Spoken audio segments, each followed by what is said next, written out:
Mercredi 22 octobre, des résidents du quartier Saint-Roch ont marché silencieusement, banderoles à la main, de la basse-ville à la haute-ville, afin de dénoncer la répression policière dont ils sont victimes.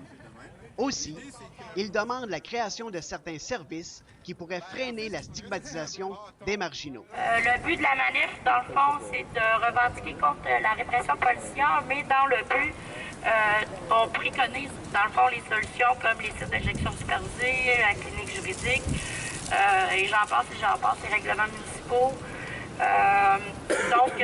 Pour nous autres, c'est des besoins adaptés aux personnes marginalisées, visées directement par la répression. Puis, l'important, c'est qu'on n'est pas beaucoup, mais on passe les tracts aux citoyens en marchant jusqu'à l'hôtel de ville.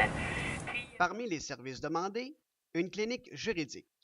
Françoise Laforce explique le but du projet qui est présentement en réalisation. En fait, nous, ce qu'on tente de mettre sur pied en ce moment, c'est une clinique juridique destinée aux personnes marginalisées.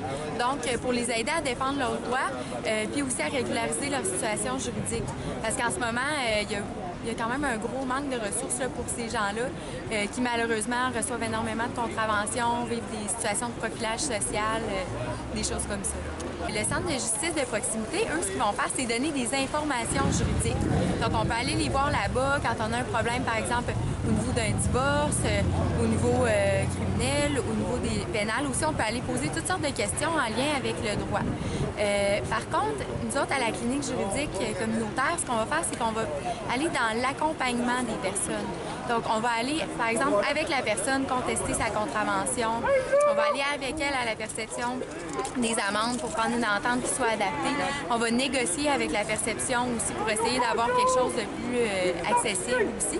Fait que ça va plus dans l'accompagnement que dans l'information. C'est ça la différence que je pourrais vous donner. C'est un service qui est essentiel à financer, d'une part, parce que la judiciarisation des personnes marginalisées, c'est quelque chose qui coûte extrêmement cher à la société, dans le sens où les personnes, souvent, vont se ramasser au bout de la ligne à faire de la prison pour leurs contraventions qui ne sont pas payées. Ça coûte énormément cher aux contribuables.